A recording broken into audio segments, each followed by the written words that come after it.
This is a very good Tinto talk.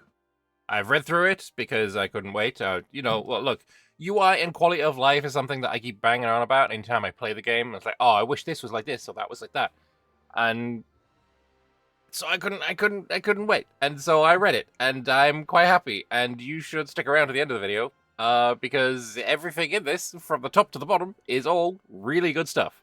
So let's have a look at the 94th Tinto Talk, 14th of January, uploaded 17 minutes ago. I'm going to pop a refresh in just in case there was a dev response. Maybe there was, maybe there wasn't. Hello, everyone. Welcome to another Tinto Talks, the Happy Wednesday, where they tell us what's happening with EU5.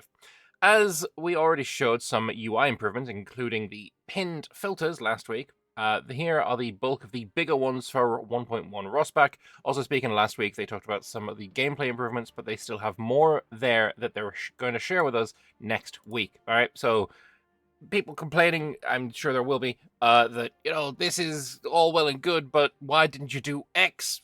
The X might be coming. Wait till next week. Subscribe to the channel. I'll go over it next week. Anyway, hidden alerts. This has been a pain point for a lot of people. I wasn't really bothered as much by it compared to what I've seen from some of the community. But obviously, if it's a pain point for some people, that's me not having it as a pain point is not really relevant. Anyway, while you can click away an alert already in EU5, they come back when something triggering them has changed. For example, there is a building that doesn't have enough people in it. So I click away that alert, and then, oh, there's another building that doesn't have enough people in it. I'm going to come back and tell you about that. Obviously, that's not viable. It's not really great. But now, for this update, you can permanently mute them as well, so they won't come back. You also have a quick way to access all of the hidden alerts where you can mute and unmute them, and even unhide any as you wish to get back ASAP. So we have a little... It's funny, because I looked at this before I read this, and I was like, yo, wait, are we having a situation bubble? That thing from CK3 and Victoria 3 that I absolutely despise. But no, actually, yes, this is exactly like that, because this is where you place your trash. And then CK3 and Vic3 have all other alerts, which are trash, in the trash situation bubble. This is your trash bubble. It's the same in all three games. This is your trash bubble. This is what you don't want to see. No, I'm joking, obviously, but this is fantastic. Obviously, if you have this welcome to EU5 popping up after I've got... How many hours have I got in this game? Let me quickly check. Almost 500 hours in this game, and that is just on this version. Obviously, I had another 100 and actually it was like 200 and something hours in a previous early access version. But yeah, look, I don't need to be welcomed anymore. I feel pretty welcome. But yeah, having this in there, I'm not sure I would put laws not codified in there unless it was the slave one that just keeps popping up all the time. Because, all of the slaves have upgraded into not being slaves. Therefore, this law gets wiped out. And, oh, I've just found that I have another slave. So, here, we need to codify this law again. That one's a little annoying. Anyway, unit formation improvements. While for some, it's fun to micromanage your army's exact formation, for many people, it's annoying. And for some, it's somewhat interesting and sometimes not. Now they have some templated options for the formation. They also have a toggle for each unit, so it's automatically balanced every time there has been a change to your army or navy. Fantastic. Automated balance of flanks as a toggle, just happening automatically. Fantastic. Also, being able to move, like, all of your heavy cavalry just to the left flank. It sounds amazing as well. If you open the formation view, you now have a few more tools to use. Little button allows you to transfer all of the same category with shift, while control moves all of the same subcategory. So, yeah, heavy cavalry on the left if you so desire. I would say, can I shift right-click to move half?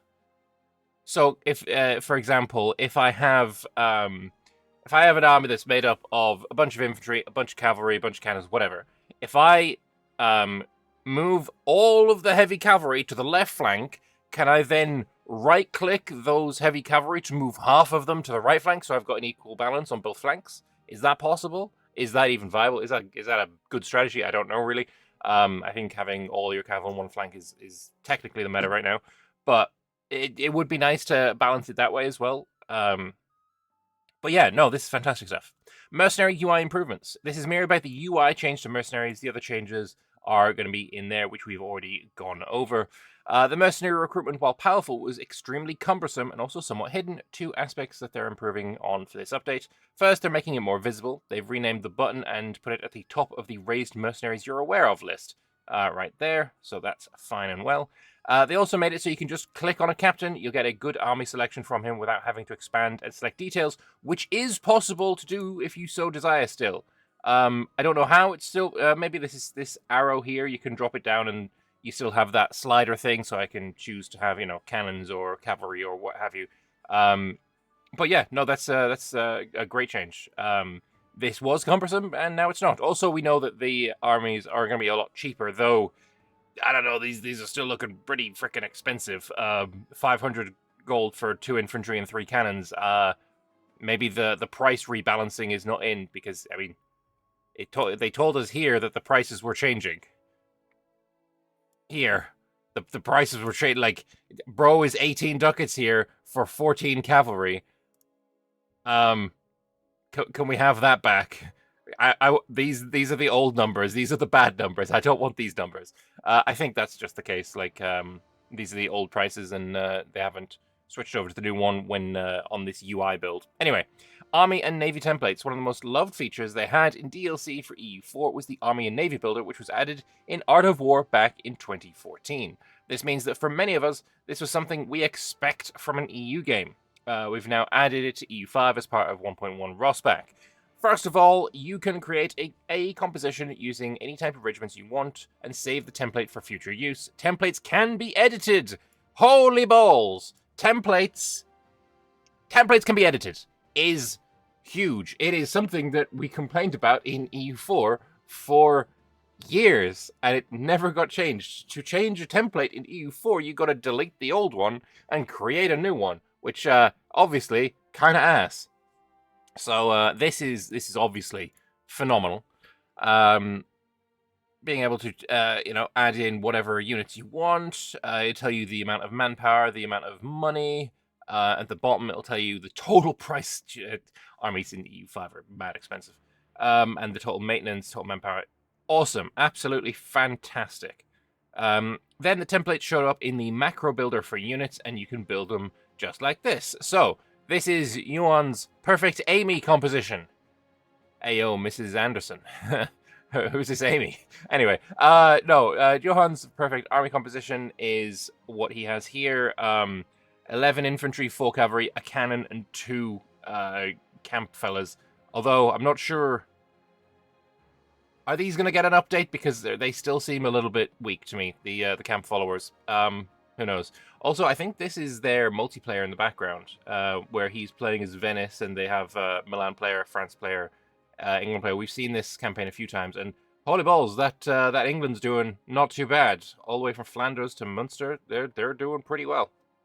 Anyway, when we start building it, the new unit will be built in as many locations nearby the selected location as possible. What counts as nearby, I don't know. And then they'll all sail or march to the target location, forming a new unit. I assume this is here because you can also macro build a template for navies. Not saying that, if you build a bunch of units that happen to be on an island as well, then they will automatically sail, because I don't think that's the case. This is really good stuff. This is really, really good stuff. Quite enjoy seeing that being the case. Anyway, on to unit UI improvements. A tiny thing, but something that many people have requested was a less intrusive unit UI. So in 1.1, we can collapse both the single and multi-unit screens to be as small as possible, so you can see more of the map at the same time. Great. And I imagine if you select a second unit, it will also be added to the bottom here, and then it will expand dynamically. Also, yeah, this is definitely their multiplayer game. You know what? Map of a multiplayer game's not looking too terrible. Although, if I remember rightly, there was a Roman player, and I don't know if there was an Ottoman player. Maybe there is. Maybe there is. I'm not sure. Either way, fun stuff. I need to do some more multiplayer of EU5. When Rossbach comes out, we're going to start a new multiplayer on my channel. Anyway, detach and select. Often when you want to detach a type of unit, you want to be able to select them all as well. So now left is detach and select, while right is just detach, like it used to be in EU4. Fantastic. Calling into war. How many of us have missed a call to war? Yeah, a lot of us, because it's a little notification on the top, which is silly. Now it's a pop-up for convenience, just so it should be impossible to miss it. Answer later is that's dangerous, right? Because you still only have a couple of months before you auto-decline. Interesting. End of war screen. Being called into war, one thing, but what about the end of the war? So far in EU5, there's been a rather lackluster pop-up showing the treaty signed. Now they have a screen more similar to EU4. We can see the total losses and, more importantly, how many civilians died on each side. Wow, we have population casualties at the top? That's crazy. That's cool as hell, right? This is a huge war between the Romans. Is that the Komnenoi flag for the Romans? I think it is. And then the French. Numbers-wise, there is a lot of death. Either way, let's have a look. Having casualties. It would be nice to be broken down by attrition versus combat. Are these button? Oh wait, it is no. This is numbers we started with. These are the deaths, prisoners. How many men they have left? Maybe. If you've completely wiped the French army, oh, that makes sense. Wait, sure. Can it be how many you have left?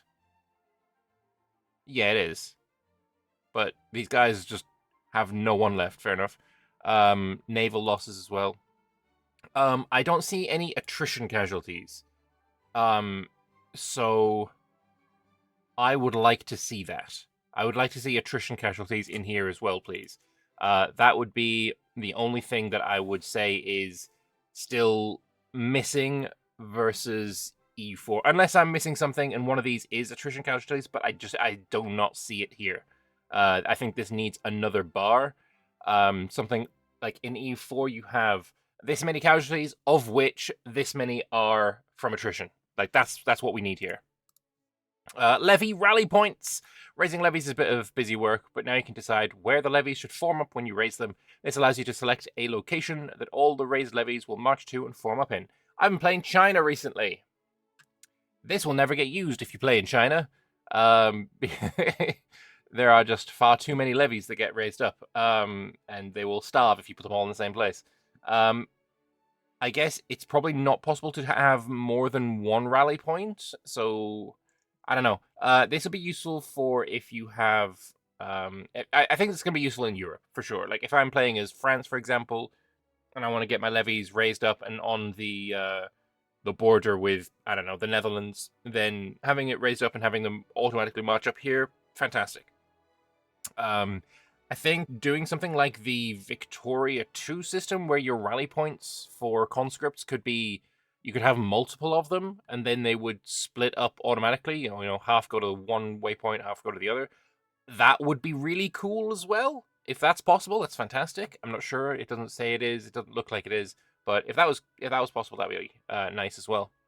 Location, building, and dedicated UI. In order to improve production game flow, they have split the specific location buildings view from the production and buildings tab. That allows the viewer to manage the buildings of a specific location with its own location information instead of market and country level data. This attached view below is now accessible from the location panel card at the bottom right, location panel building rows where buildings are split, each social class row button in rows. This is a sentence. And then production buildings panel by alt left clicking on a location. This is the thing that I think is amazing. Basically, if I want to be building something in my capital, London, I can alt-left click on London, and then I get the buildings view for just London. Instead of clicking London and then clicking another button, which is, I believe it was like up here. If you click the location, then at the top right of the panel, there was a button to then open up the buildings view for London. This little shortcut seems really, really nice to me. I like that a lot. Yeah, fantastic stuff. Fantastic stuff.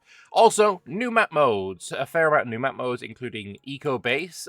Potential Tax Base is huge as well. This is going to be great for seeing where you should do your increased control cabinet action. Because if you have a big potential tech space but no control there, that's somewhere that you will get a lot of value out of increasing control. I will say as well that you should keybind this and control onto the same button or next to them. So if you have like an F and a G, so you can flip between them, and then you can see, oh, there's a big change in color in this province here because it's got high potential tech space but low control. Then this is the place that I want to be increasing. That seems like a strategy to me. Market food balance, market food stockpile, map modes for percentage for nobles, laborers, burghers, and peasants. And this is what we're seeing here. This is his percentage of burghers in his Venice multiplayer campaign. Threat, coalition, the rivers map mode making a glorious return, and improved road builder map mode. I wish this was the image that he shared, because yeah, I got it working again in EU5, the road builder mod, and it's just sublime. It's so much better than vanilla.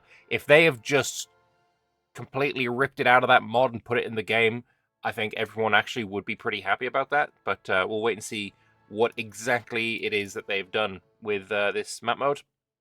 Another cool map mode is the AI Conquer Desire one.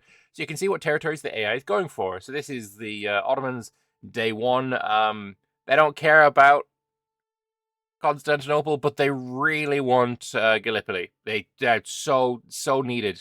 Or Callipolis, I guess, is the Greek one for it. They really want that. But yeah, honestly, really cool to see this as well. Mass upgrade button. They've had the upgrade button on every single building already that you could upgrade. It's a bit spammy. Yeah, it was freaking annoying. But now there's the mass build button is replaced by mass upgrade if the selected building can be upgraded. Fantastic. Absolutely freaking beautiful. Love that. Has the same shift and control click behavior. So if you shift click, then you are doing as many as you can afford. Control click is it 5 or 10 at a time? I can't remember.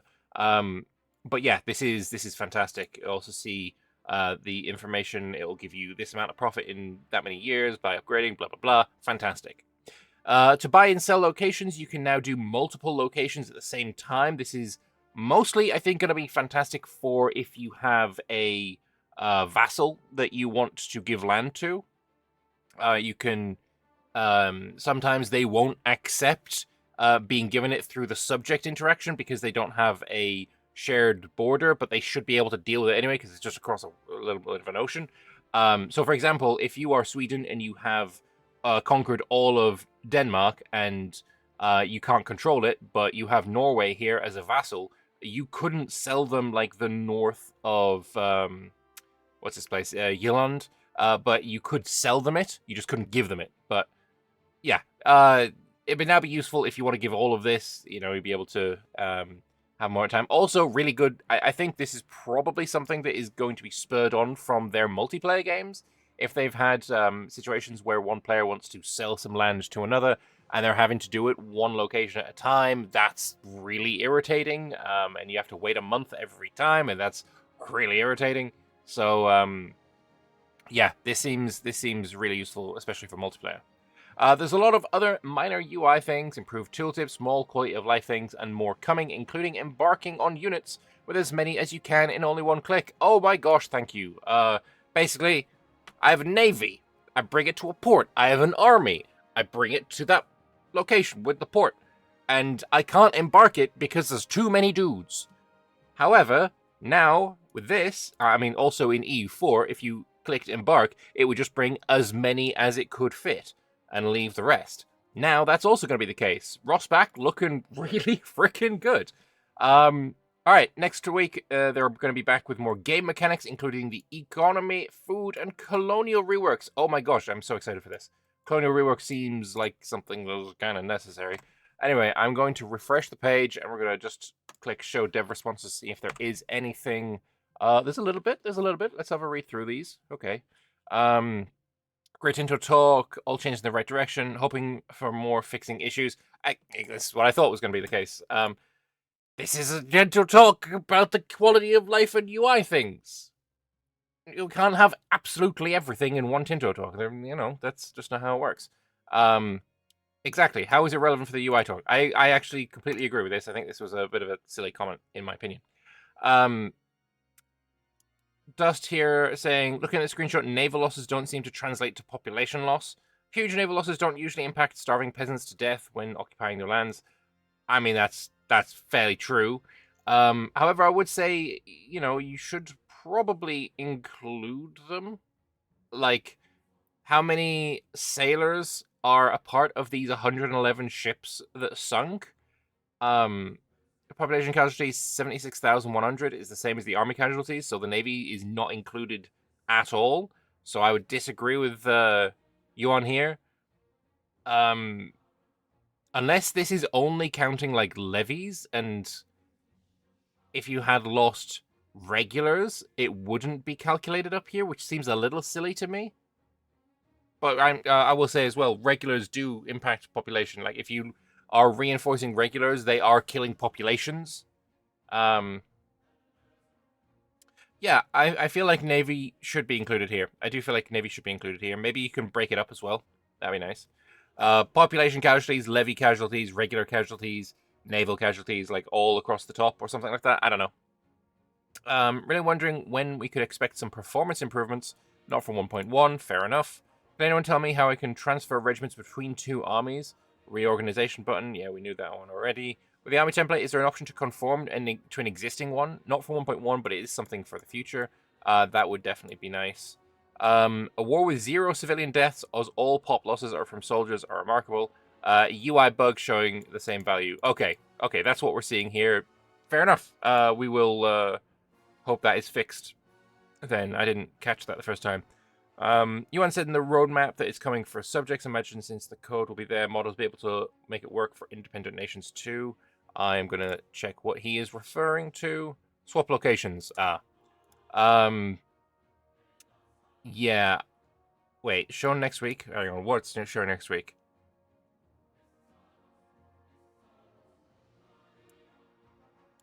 I don't know what's going to get shown next week, because I don't think we're going to get swap locations. I don't think that's going to be a thing. So, what? Did Yuan misunderstand what they're talking about, maybe? Or are we actually going to get show location? What is the button? I don't think there is one. Any chance of a 1.1 open beta? Insanely high chance of it. Okay, fair enough. Have a love for that one. Yeah, so that is the Tinto talk. I think this is one of the better ones that we've... Well, it's the best one this year. And it's, yeah, it's, I think, one of the Tinto talks that is going to have a rather high fraction of positive loves. Like that. Right now, there are no negatives. I think it's probably going to stay that way because everything in here is fantastic.